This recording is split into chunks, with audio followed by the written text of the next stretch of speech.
Welcome to GK Diaries, kung saan bawat tinig may katotohanan at bawat kwento may aral.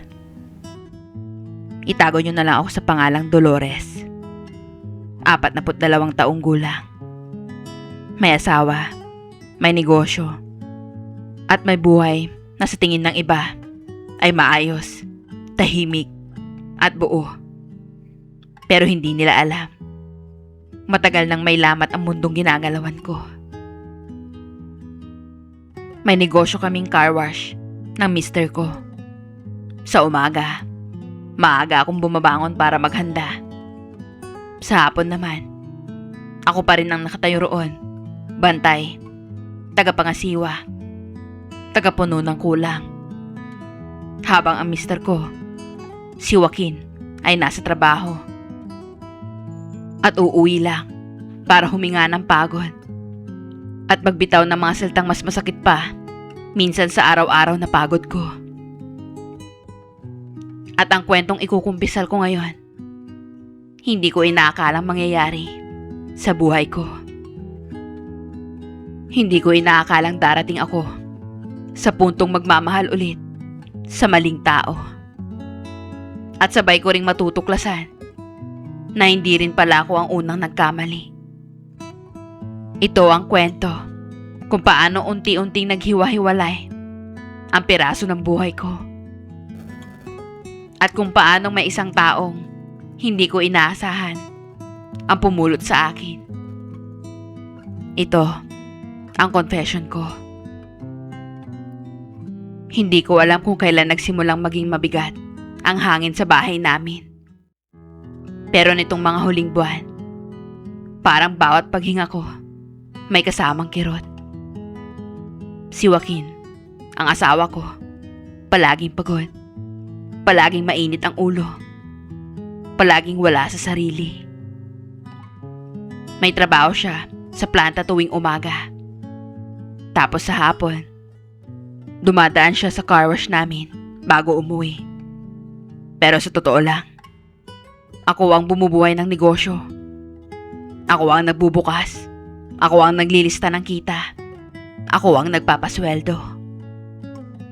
At sa gitna ng pagod, inis, at katahimikan namin ng asawa ko, dumating si Tomas. Pamangkin siya ni Joaquin.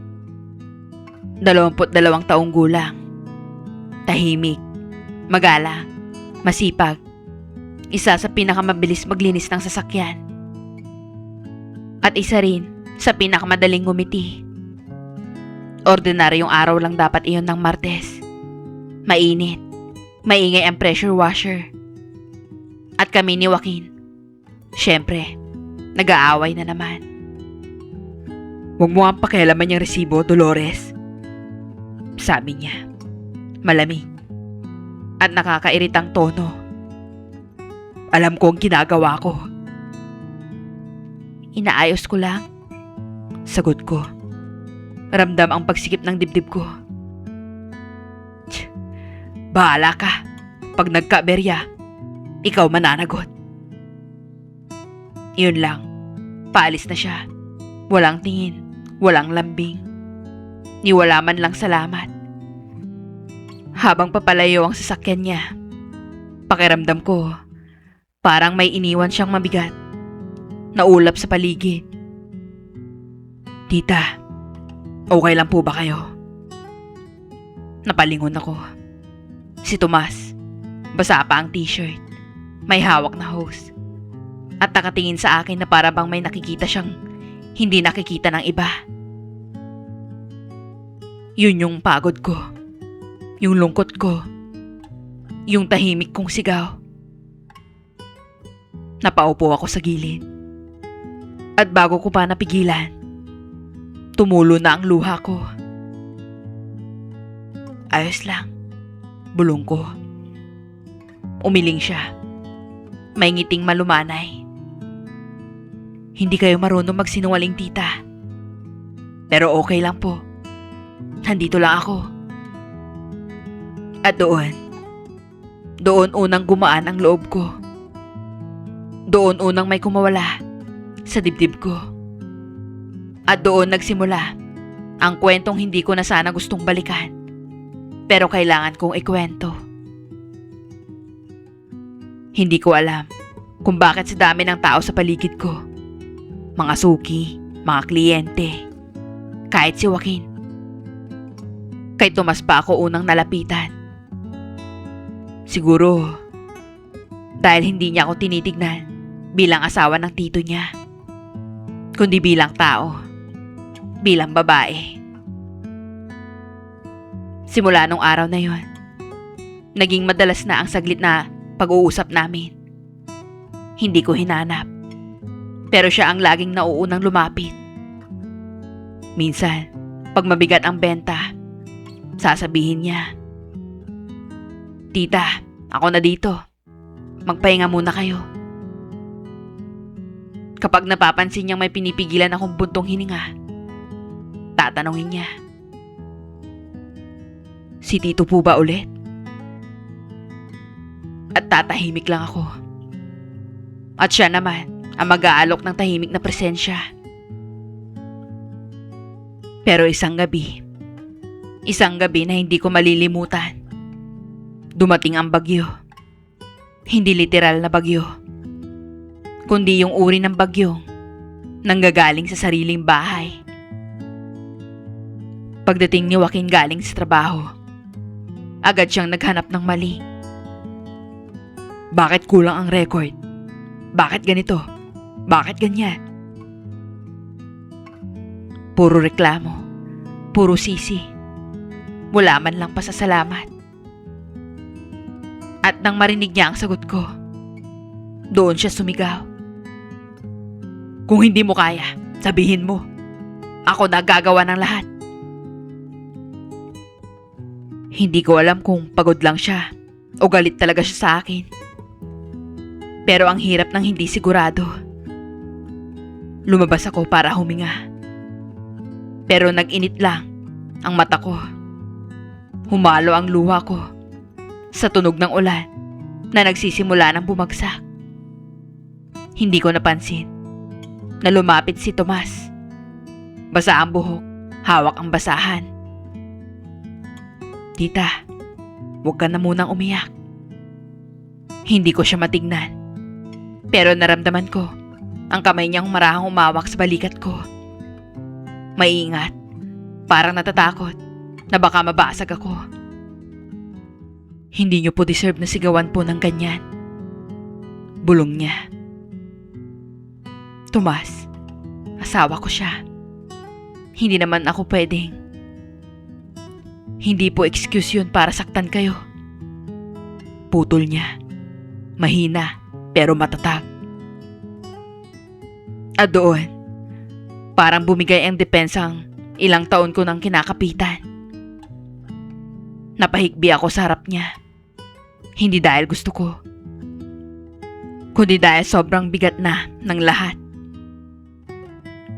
"Tita," sabi niya ulit, mas malumanay, "kapag kayo po ang nasasaktan, ako po ang unang nakakaramdam." Napatingin ako sa kanya.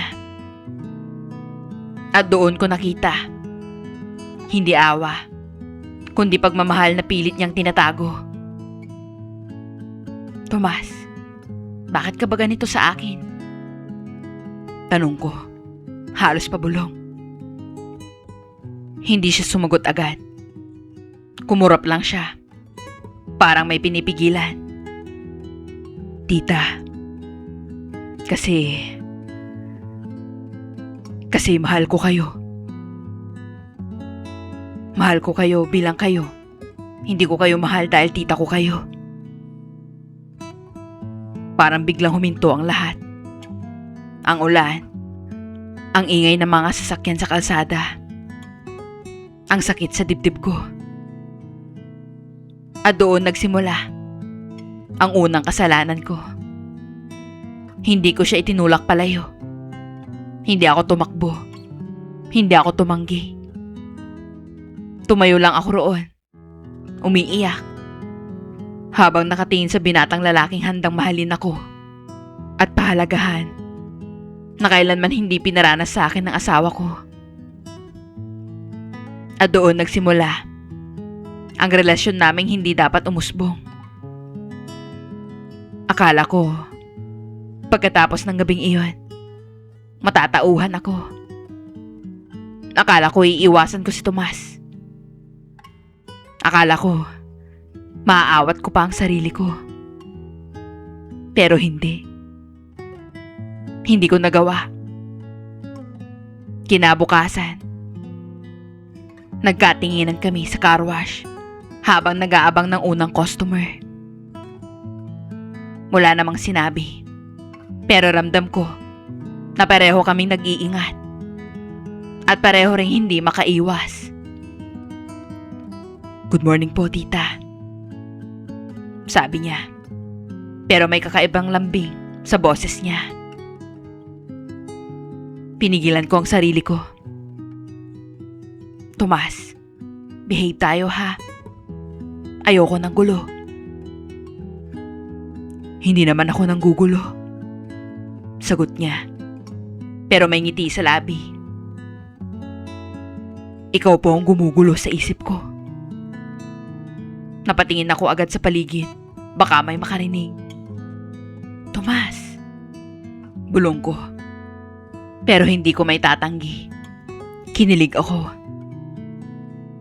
At doon ko napagtanto kung gaano na ako kahina sa kanya. Simula noon, hindi kami nag-uusap tungkol sa nangyari.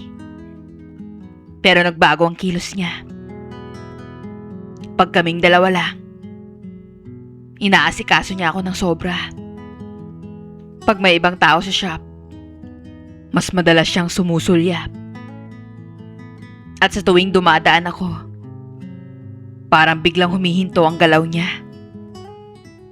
At ako ang mas malaking may kasalanan kasi hinayaan ko. Isang hapon, wala si Joaquin. Tinawagan niya ako. Sabi niya, mag-o-overtime daw siya. Sa loob ko, hindi ko alam kung dapat ba akong matuwa o malungkot. Nang isara ko ang gate ng car wash, kami na lang ni Tomas ang natira. "Tita, ako na po magpapatay ng ilaw," sabi niya. "Ayos lang, ako na." Pero naglakad pa rin siya, papalapit. At nang magtagpo ang mga kamay namin sa switch ng ilaw, doon nagbago ang hangin. Tumigil siya. Huminga ng malalim. At marahan niyang hinawakan ang kamay ko. "Tita." Hindi ko alam kung bakit nanginginig ang boses niya. Parang hindi ko na mapigilan ang sarili ko. Bawat araw na lumilipas, ikaw lang ang nasa isipan ko. "Tomas," bulong ko, pero hindi ko na natapos. Iba po ang nararamdaman ko. At alam kong nararamdaman niyo rin yun. At bago ko pa mapigilan ang sarili ko, napahawak ako sa pisngi niya. Hindi ko alam kung ano ang nagtulak sa akin. Yung pagod ba? Yung lungkot ba? O yung pag-aalalang hindi ko na nararamdaman kay Joaquin? At doon nangyari ang bagay na matagal ko nang nilalabanan. Hinalikan niya ako. Hindi mapusok, hindi mabilis, kundi dahan-dahan. Parang may takot, parang may paggalang, parang hinihintay niya kung tatanggapin ko ba. At ang masahol, tinanggap ko, tinugon ko, hinawakan ko ang batok niya. At ang ilang taong lungkot, ang biglang gumuhit palabas sa luha ko habang nakayakap ako sa taong hindi dapat minahal. "Tita," bulong niya sa labi ko. "Huwag mo na akong tawaging tita," Sagot ko, mahina. Para akong nagising sa sarili kong katotohanan. Matagal na akong nag-iisa. At ngayon lang muli, may humawak sa akin na may pagmamahal. Mula noon, hindi na naging ordinaryo ang mga araw namin. May sulyap na bawal. May hawak na sandaling binibitawan pag may dumarating. May kilig na tinatago sa bawat ngiti. Para akong bumalik ulit sa pagkadalaga. Hindi ko na maalala kung kailan ko huling naramdaman yung ganong pakiramdam. Akala ko, sa edad kong 42, hindi ko na ulit mararanasan ang maging masaya. At sa unang pagkakataon, sa matagal na panahon, hindi na ako naghahanap ng atensyon kay Joaquin. Pero hindi ko alam, habang mas lumalalim ang relasyon namin ni Tomas, mas lumalapit na pala ang araw na mabubunyag ang lahat. At may mas malala pa pala akong hindi inaasahan. Hindi lang pala ako ang may tinatago. Hindi ko alam kung paano ko nagawang itago ang lahat sa mga sumunod na linggo at buwan. Siguro dahil sanay na rin ako magkimkim ng lungkot, kaya pati kasalanan natutunan ko ring itago. Pero kahit gaano ko piliting maging normal, may napapansin na si Joaquin. Nagsimula sa maliliit na bagay. Isang umaga, napansin niya kung paano ako sinusulyapan ni Tomas habang inaabot ko ang sukli sa customer. Anong tinitingin ng batang yon? Tanong ni Joaquin. Nakakundot ang noo. Sino? Si Tomas? Wala naman. Ganun lang talaga yon. Magalang. Sagot ko. Pilit na hindi tinitignan si Tomas. Magalang ba? Yung tinititigan ka na parang may gusto?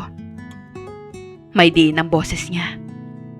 May halong paninibugho na matagal ko nang hindi naririnig. Napakagat ako sa labi. Ano ka ba, Joaquin? Pamangkin mo siya. Tsaka, bata pa yun. Napapansin ko, masyado ka nang malapit dyan. Hindi ko alam kung dapat ba akong mataranta o matuwa na sa matagal na panahon. Napansin niya ulit ako. Pero alam ko, hindi ito pagmamahal. Pagdududa ito. Kinagabihan, nakita kong kausap ni Joaquin si Tomas sa may gilid ng car wash. Malayo ako, pero ramdam ko ang tensyon nilang dalawa. Tomas, napapansin ko, dikit ka ng dikit kay Dolores. Sabi ni Joaquin, medyo mataas ang boses. Nakita kong mabilis na umiling si Tomas. Wala pong ganun, tito. Trabaho lang po. Pero ramdam ko, hindi iyon buong totoo. At sa loob ko, parang may kumirot na takot. Pero may halong kakaibang kilitirin. Pinoprotektahan niya ako. Pagpasok ni Joaquin sa loob, lumapit si Tomas sa akin. Tita, pasensya na. Hindi ko naman sinasadya. Shh, kalma lang. Sabi ko, sabay hawak sa braso niya. Pero nang mahawakan ko siya, napatingin siya sa kamay kong nakakapit sa kanya. Nagdagal ang tingin niya. At kahit nanlamig ang palad ko sa kaba, hindi ko binitawan. Alam ni Tito, bulong niya. Hindi, pero nagdududa na siya. Maraan siyang tumingin sa mata ko. May halong tapang at takot. Dolores, huwag mo akong iiwan. Kahit malaman niya. Kahit ano pa ang mangyari. At doon ako kinabahan. Hindi dahil sa peligro, kundi dahil sa paraan ng pagkabigkas niya sa pangalan ko. Hindi na tita. Hindi na may distansya. Tomas, mag-iingat tayo. Sabi ko. Pero umiling siya. Hindi ako takot sa kanya. Mas takot ako na mawala ka sa akin. Hindi ko na nasagot iyon. Hindi ko alam kung dapat ko bang sabihing mali ito o amining matagal ko na ring nararamdaman. Nagpatuloy ang mga araw.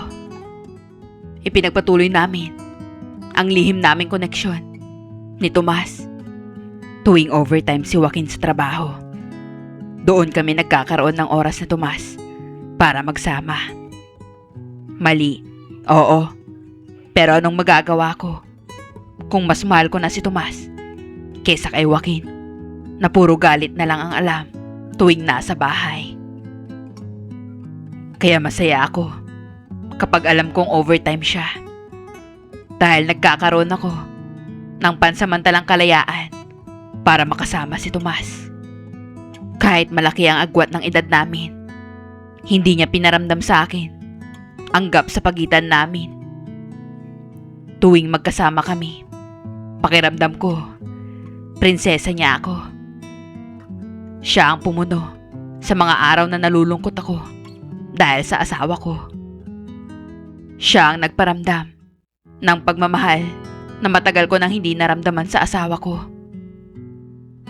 Siya ang nagparamdam na babae pa din ako sa kabila ng lahat. Isang araw, napapansin ni Joaquin na tila ba parang blooming ako.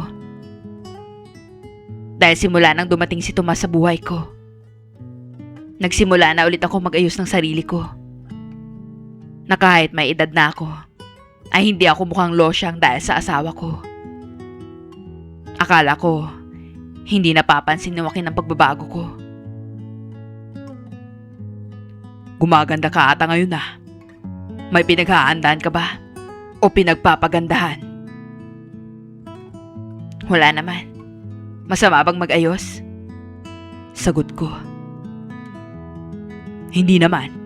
Baka lang nagpapaganda ka dyan sa mga lalaki sa labas. Hindi na ako kumibo. Hanggang sa isang araw, nalaman ko na kaya pala overtime ng overtime si Joaquin ay may ibang babae pala ito at katrabaho niya. May nagpadala sa akin ng litrato nilang kumakaing magkasama habang nagpapalusot na overtime siya.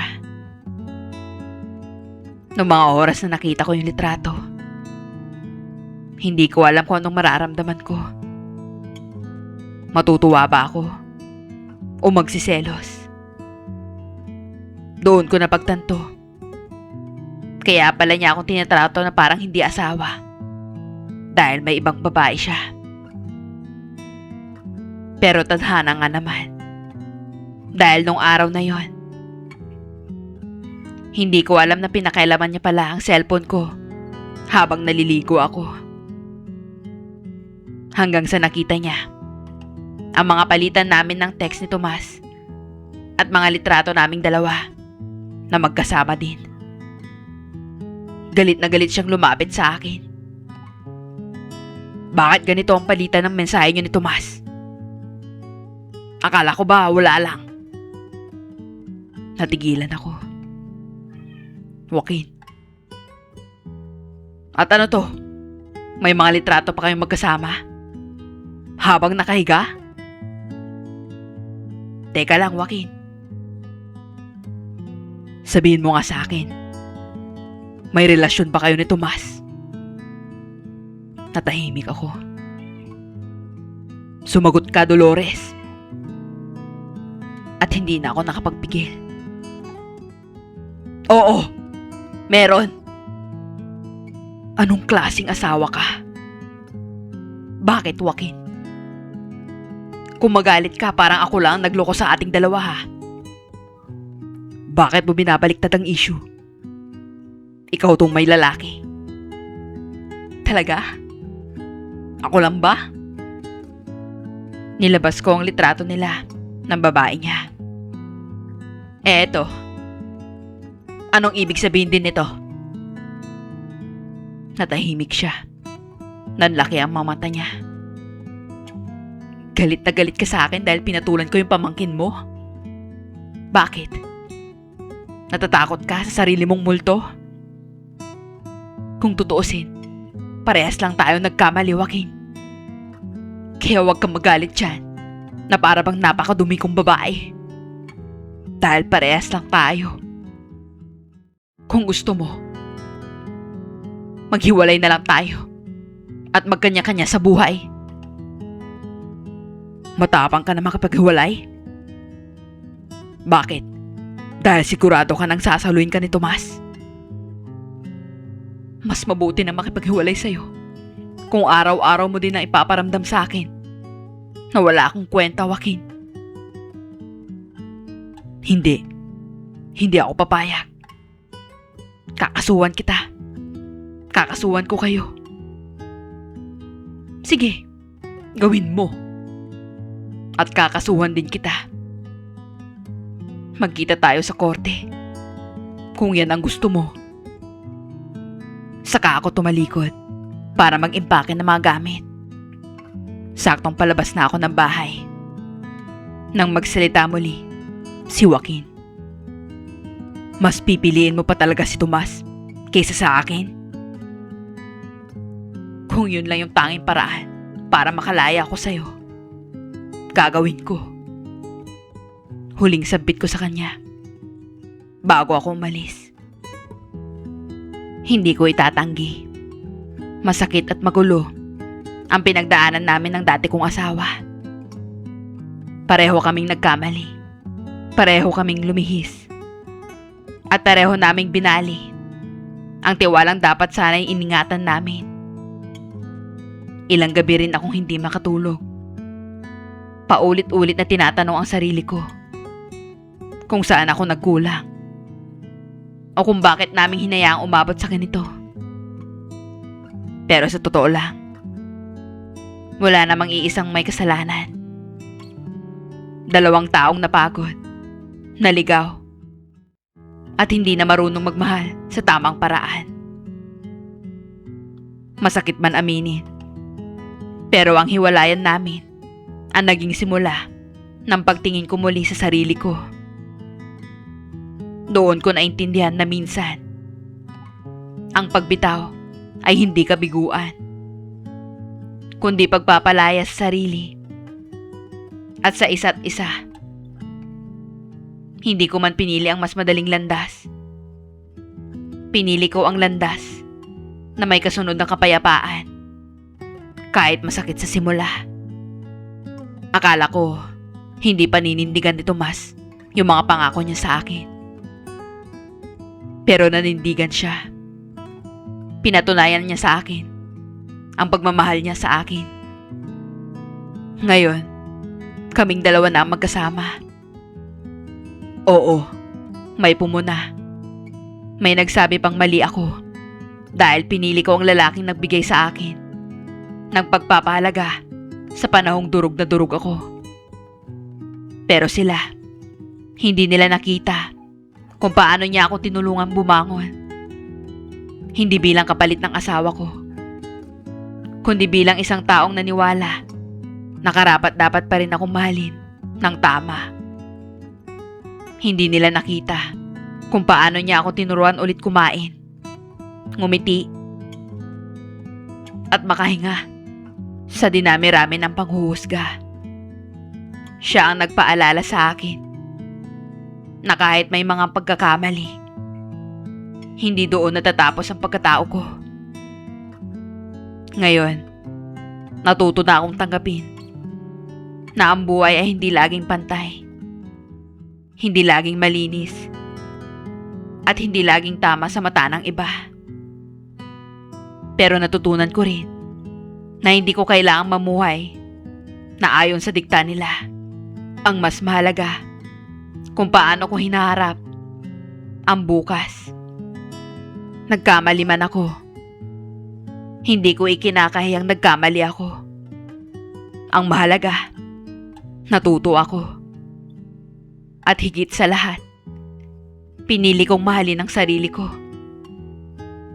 At sa wakas, ngayon ko lang naramdaman na tunay akong payapa. Hanggang dito na lamang po.